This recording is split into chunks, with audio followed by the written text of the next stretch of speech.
हाय CSJMU law students, कैसे हैं आप सभी लोग। मैं हूं आपका होस्ट रमन प्रजापति एंड आप सभी लोगों का वेलकम करता हूं आपके अपने यूट्यूब चैनल लॉ डेब्यू पे।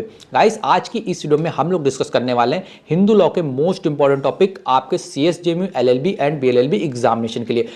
अगर आप हिंदू लॉ के मोस्ट इंपॉर्टेंट टॉपिक्स को ढूंढ रहे थे एंड परेशान थे कि आपको क्या पढ़ना चाहिए, क्या नहीं पढ़ना चाहिए एंड किन चीज़ों को आपको अवॉइड कर देना चाहिए, तो वो सारी चीज़ें आज की इस वीडियो में आपकी क्लियर होने वाली हैं। तो बिना किसी देरी करते इस वीडियो को स्टार्ट करते हैं। बट उससे पहले मैं आप सभी से जानना चाहता हूं कि मैंने आपको जो कॉन्स्टिट्यूशनल लॉ फर्स्ट के एंड कॉन्ट्रैक्ट लॉ फर्स्ट के जो इंपॉर्टेंट टॉपिक्स प्रोवाइड कराए थे, क्या भाई उनसे कोई आप लोगों की हेल्प हुई है या नहीं हुई है। आप लोग कमेंट डाउन करके बताते नहीं, एग्जाम देने के बाद बताते नहीं कि आपके एग्जाम कैसे हो रहे हैं, तो मुझे नहीं पता चलता कि किस लिए किस पर्पस से किस स्ट्रेटेजी के साथ आपके साथ वीडियो शेयर आउट करूं। तो प्लीज़ आप लोग ये बताएं कि आपका वो पेपर कैसा हुआ है एंड क्या क्या कमी रह गई है, तो मैं उन कमियों को पूरी करने की पूरी कोशिश करूंगा। तो please comment down your suggestion, your feedback in the comment box. तो आज की वीडियो स्टार्ट करते हैं। देखो यार, हिंदू लॉ की वीडियो के इंपॉर्टेंट टॉपिक्स बनाना, सच बताऊं, मेरे लिए सबसे टफ काम रहता है जब भी कोई फैमिली लॉ के इंपॉर्टेंट टॉपिक्स बनाता हूं, चाहे वो हिंदू लॉ हो या आपका मुस्लिम लॉ हो। बिकॉज कहीं ना कहीं ये चीज़ें देखी जाती हैं एंड प्रॉब्लम फेस आउट होती है कि इसमें बहुत सारा लेंथी लॉ, एक बार में CPC जो इससे भी बड़ा लेंथी लॉ, कॉन्स्टिट्यूशन जो इससे भी बड़ा लॉ है, मैं उसमें इंपॉर्टेंट टॉपिक्स बताने में घबराता नहीं हूँ। बट हिंदू लॉ में क्या होता है, या फैमिली लॉ कोई भी आप ले लो, हिंदू लॉ हो या मुस्लिम लॉ, इसमें कहीं से भी क्वेश्चन फ्रेम हो जाते हैं। तो इस चीज़ को हमें ध्यान में रखना है। मैं सिर्फ आपके सामने वही टॉपिक्स प्रेजेंट करूंगा जो मोस्ट इंपॉर्टेंट है। बाकी हर एक सिलेबस में जो भी आपको सिलेबस में टॉपिक दिया गया, किसी से भी क्वेश्चन आ सकते हैं। बट मुझे जो मेरे पर्सनल एक्सपीरियंस के बेस पे मैं आपको बताऊंगा, जो मेरा प्रीवियस क्वेश्चन पेपर का एनालिसिस रहा उसके बेस पे एंड जो मेरा सिलेबस का एनालिसिस रहा है ओवर द 5 ईयर्स, वो सारा मैं आपके साथ शेयर आउट करके इस वीडियो को शेयर करने जा रहा हूं। एंड जो भी टॉपिक्स मेरे अकॉर्डिंग मुझे लगता है इंपॉर्टेंट है आपके एग्जामिनेशन के, जस्ट वो आपके साथ शेयर आउट करूंगा। एंड हर एक यूनिट के अकॉर्डिंग, हर एक यूनिट को मैंने अपने अकॉर्डिंग एनालिसिस करके उसके इंपॉर्टेंट टॉपिक्स के अंदर सब टॉपिक्स बनाए, वो आपके साथ शेयर आउट करूंगा कि किस टॉपिक के अंदर आपको कितना क्या पढ़ना है, कितना लिखना है, कितना नहीं लिखना। तो ध्यान से इस वीडियो को देखना। और एक चीज़ और मैं बता रहा हूँ कि CSJMU LLB BLLB से रिलेटेड आपको कहीं और इस तरह की कोई अपडेट नहीं मिलेगी। तो फटाफट से इस चैनल को सब्सक्राइब जरूर कर लेना लॉ डेब्यूट को, एंड टेलीग्राम चैनल ज्वाइन कर लेना, जहां पे आपको CSJMU LLB BLLB से रिलेटेड सारी अपडेट्स आपको टाइमली मिलती रहती हैं। तो चलिए आज की इस वीडियो को यहीं से स्टार्ट करते हैं एंड हम लोग अपनी स्क्रीन की तरफ चलते हैं कि क्या हमें पढ़ना है, क्या नहीं पढ़ना है। गाइस, अब मैं आपको हिंदू लॉ के मोस्ट इंपॉर्टेंट टॉपिक्स को बता रहा हूं। बट उससे पहले यार आप सभी लोगों के लिए सॉरी यार, मैं बनता है मेरी तरफ से, क्योंकि आज आपको इस वीडियो में मेरी गंदी सी हैंड राइटिंग को झेलना पड़ेगा। उम्मीद करता हूं आप लोग इस हैंड राइटिंग को झेल लेंगे यार, क्योंकि यार देखो, समय नहीं मिल पाया था मुझे यार PDF तैयार करने के लिए, व्हाइट बोर्ड पर लिखने के लिए, बिकॉज कोर्ट में बिजी रहता हूँ या तो ज़्यादा समय नहीं मिल पाता। बट फिर भी कोशिश कर रहा हूँ कि आप लोगों को समय पे इंपॉर्टेंट टॉपिक्स बता सकूँ। बट फिर भी थोड़ा बहुत डिले हो जाता है, मैं समझता हूँ। चलिए अब मैं बताने की कोशिश करता हूँ कि आपको क्या पढ़ना है। बाकी यार राइटिंग के लिए सॉरी यार अगेन। कमेंट बॉक्स में बताना तुमको मेरी राइटिंग कैसी लग रही, झेल पा रहे हो या नहीं। तो देखो, हिंदू लॉ में हमारे लिए जो सबसे इंपॉर्टेंट टॉपिक है, बहुत ध्यान से सुनना, वीडियो स्किप मत करना। देखो यार, मैं हमेशा कहता हूँ मेरी वीडियो स्किप करोगे तो तुम्हारा ही घाटा होने वाला है। सबसे इंपॉर्टेंट टॉपिक जो मेरे लिए, मुझे ऐसा लगता है मेरे एक्सपीरियंस पे, जो मैंने अभी तक पढ़ा है या देखा है, जो जितने भी स्टूडेंट को ट्रेन करा, मैं उनसे हमेशा कहता हूँ कि अगर हिंदू लॉ को पढ़ना है तो उसको कभी भी अवॉइड मत करना। क्या टॉपिक? एक, इसके जो सोर्सेस आते हैं हिंदू लॉ के, भाई 100% क्वेश्चन आएंगे, 100% सोर्स ऑफ हिंदू लॉ में हिंदू विधि के स्रोत क्या होते हैं। अब इसमें आपको क्या पढ़ना, देखो आपके दो सोर्स होते हैं, एक एंशिएंट सोर्स होता है, प्राचीन स्रोत, एंड एक आपका होता है मॉडर्न सोर्स, आधुनिक स्रोत। ये आपके सोर्स हैं एंड बहुत लेंथी टॉपिक है, इसको बहुत बड़ा टॉपिक है। लेकिन अब इसके अंदर हमें कौन कौन सी चीज़ें पढ़नी है, देखो एक आपका श्रुति जिसको हम लोग वेदास कहते हैं, वेद, एक ये टॉपिक, एक स्मृति, ठीक, ये बाकी पढ़ने तो आपको चारों, क्योंकि अगर लॉन्ग में आएगा तो आपको चारों लिखने होंगे, ठीक। थोड़ा थोड़ा भले 5 हेडिंग पढ़ना है इसके बारे में, 5 पॉइंट पढ़ना, लेकिन आपको पढ़ने चारों। लेकिन जो आपका श्रुति एंड स्मृतिज है, इसके ऊपर डायरेक्ट शॉर्ट क्वेश्चन आ जाता है, ठीक। एंड कई बार आपसे कस्टम पूछ लेता है, कस्टम क्या होता है। तो ये श्रुतिज या वेदास या स्मृतिज या कस्टम्स, ये 3 टॉपिक ऐसे हैं जिनसे आपके डायरेक्ट शॉर्ट में आ जाते हैं। अब इसको प्रिपेयर कैसे करना है, तो देखो एंशिएंट सोर्स क्या होता है उसके बारे में थोड़ा लिखो, 3-4 लाइन, ठीक, अपनी तरफ से। फिर उसके बाद जो आपका श्रुतिज है, जो कि आपका वेदास जिसके बारे में, उसके बारे में क्या करो, हाफ पेज उसके बारे में लिखो, कुछ 8-10 पॉइंट निकालो, उसके 5 से 6 पॉइंट जो भी कीवर्ड्स है, एंड उसके बारे में समझ लो क्या है। फिर उसके बाद अपने आप बना के लिख देना थोड़ा बहुत। फिर ऐसे ही स्मृति में, ऐसे ही डाइजेशन कमेंट्रीज में, ऐसे ही कस्टम में, तो कहीं ना कहीं आप ऐसा कर करके आपने 3 से 4 पेज कंप्लीट कर लेंगे, 3 पेज तो कंप्लीट कर ही लेंगे। फिर इसके बाद आता है मॉडर्न सोर्स, आपके मॉडर्न सोर्स, आधुनिक सोर्स। अब इसमें देखो इंपॉर्टेंट ये भी है, कई बार क्या होता है आपसे पूछ लेगा कि एंशिएंट सोर्स को डिफाइन करो हिंदू लॉ के, या कई बार कहेगा मॉडर्न सोर्स को डिफाइन करो, इस तरह से भी क्वेश्चन आ सकता है। तो उसमें सबसे इंपॉर्टेंट जो आपके लिए आता है, इसमें जो आपके 3 सोर्स दिए हैं उसमें से मोस्ट इंपॉर्टेंट जो आपका equity, justice and good conscience, सम्मान, सामान्य न्याय और सकारात्मक अंतरात्मा, ये आपके लिए वेरी वेरी इंपॉर्टेंट टॉपिक है, मोस्ट इंपॉर्टेंट टॉपिक है।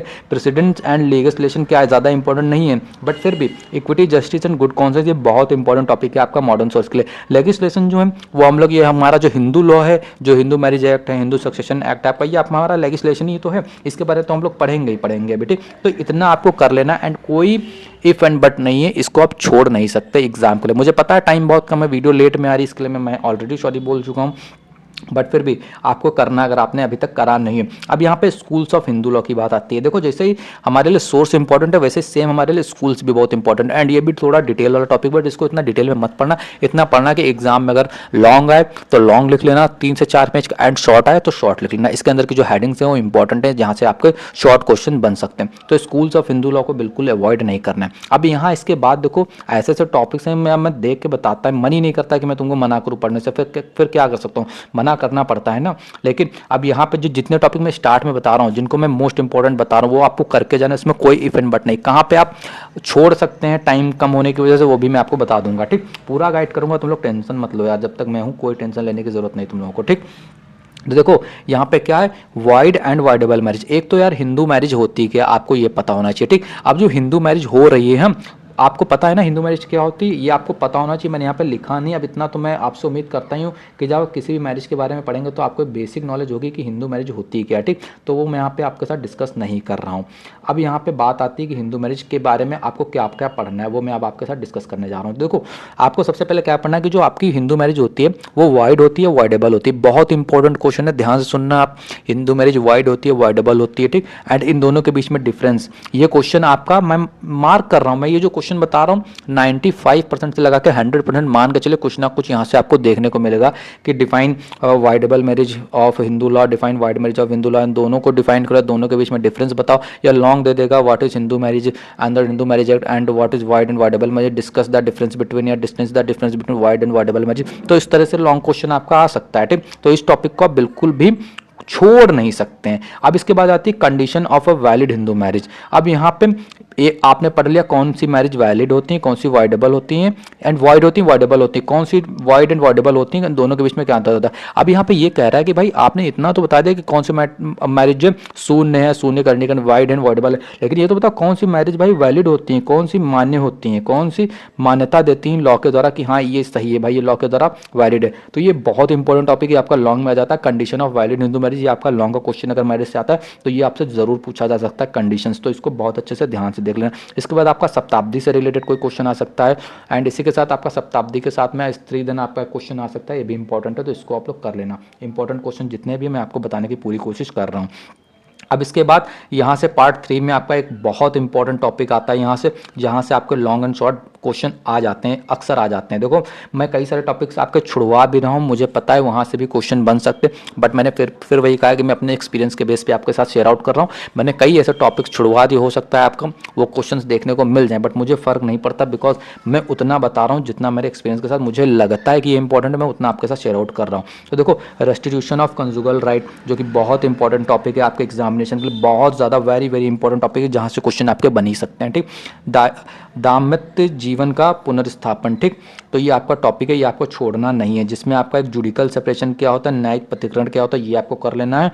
एंड इसके साथ में न्यूलिटी ऑफ मैरिज के बारे में बहुत इंपॉर्टेंट टॉपिक है, विवाह बंधन की अग्रता क्या है, ये आपको कर लेना है। अब इसके बाद एक बहुत लैंडमार्क टॉपिक आपके लिए आ रहा है, डाइवोर्स, विवाह विच्छेद। आई नो, देखो पहले तुमको देखो ये डाइवोर्स वाला तुम सिलेबस में देखोगे जाकर तुमको नीचे मिलेगा। पहले क्या हुआ, हमने सोर्स पढ़े, फिर उसके बाद ये देखो एक पैटर्न होता है। सिलेबस या कॉलेज वाले तुम्हें नहीं बताएंगे किस तरह से पढ़ना है, ये मैं बताऊंगा तुमको कैसे पढ़ना है। जुडिशरी की प्रिपरेशन कर रखी है तो इतना तो मैं आपको गाइड कर ही सकता हूँ, ठीक। पहले तुमने मैरिज पढ़ी, अब मैरिज के बाद डायरेक्ट हम डाइवोर्स पढ़ेंगे कि डाइवोर्स किस तरह से हो सकता है, डाइवोर्स के क्या क्या ग्राउंड है, डाइवोर्स के किन ग्राउंड पर डाइवोर्स लिया जा सकता है। ऐसे नहीं हुआ मन उठा के तुम लोग चले गए कोर्ट में, मुझे नहीं रहना इनके साथ, मुझे नहीं रहना इनके साथ, हम दोनों को अलग कर दो, कहानी खत्म, ऐसा नहीं होता ना। कुछ ग्राउंड होते हैं विवाह विच्छेद के, तो विवाह विच्छेद के कुछ आधार वो बताओ। अब यहाँ पे पूछा जा रहा है कि डाइवोर्स, एक आप डाइवोर्स के थ्रू हट सकते हैं, एक जुडिकल सेपरेशन होता है, तो उन दोनों के बीच में डिफरेंस क्या होता है। ये जितने टॉपिक्स मैं बता रहा हूँ ये 100% वाले हैं, जिनको भी मैं येलो कलर से मार्क कर रहा हूँ, तो इनको आप लीव नहीं कर सकते। अब यहाँ पे देखो एक अडॉप्शन वाला टॉपिक है, इंपॉर्टेंट टॉपिक है, ये आप कर सकते हैं। ये इनफैक्ट इससे काफ़ी समय से क्वेश्चन नहीं आया, तो मैं एक्सपेक्ट कर रहा हूँ इस बार इससे क्वेश्चन आ सकता है। बट उससे पहले एक टॉपिक मैं आपको बता देता हूँ, वो आप लोग कर लेना, क्योंकि थोड़ा सा ये गार्जियनशिप वाला ये भी इंपॉर्टेंट है। बट उससे पहले मैं टॉपिक आपको बता देता हूँ जो आपके लिए बहुत इंपॉर्टेंट है, लगे हाथ। जैसे डाइवोर्स के बाद आपको क्या करना, मेंटेनेंस वाला आप लोग कर लेना। जब मान लो मैरिज हो गई, फिर मैरिज के बाद डाइवोर्स अगर हो गया, बाई चांस अगर डाइवोर्स होता तो भाई वाइफ को मेंटेनेंस भी मिलता है। तो मेंटेनेंस की बात कर लेते हैं, जिसको हम लोग भरण पोषण कहते हैं, ठीक, भरण पोषण मेंटेनेंस। तो मेंटेनेंस ऑफ वाइफ आपको पढ़ लेना कि वाइफ के लिए क्या क्या मेंटेनेंस के लॉज हैं। आपका जो सीआरपीसी था वो तो बढ़ चुका है, अब आपका बीएनएसएस आ गया, उसमें कौन सा सेक्शन आपको बताता है मेंटेनेंस मिलेगा वाइफ को, वो भी आपको यहाँ पे ऐड ऑन करना है। Maintenance for window daughter in law, भाई विधवा पुत्र वधु का भरण पोषण का अधिकार। ऐसा देखो ग्रैंडफादर के लिए भी होता है, मदर के लिए भी होता है, चाइल्ड के लिए भी होता है, बट आपको दो मेंटेनेंस पढ़ने हैं जो कि ज़्यादा इंपॉर्टेंट है आपके लिए। फर्स्ट वाला बहुत ज़्यादा इंपॉर्टेंट है, जो कि आपको लीव नहीं करना है। अब यहाँ तक जो मैंने आपको टॉपिक बताया, एक सीक्वल वाइज मैंने आपको इसलिए बता दिया, बीच में कई सारी चीज़ें मैंने आपको छुड़वा भी दी। अब मैं आपको बताने जा रहा हूँ कि और कौन कौन से इंपॉर्टेंट टॉपिक आपको कर लेने हैं, ठीक। यहाँ से एक आता है गार्जियनशिप वाला टॉपिक। अब आपको ये वाला करना है जो कि इंपॉर्टेंट टॉपिक है, जहाँ से आपके क्वेश्चन बन सकते हैं, ठीक।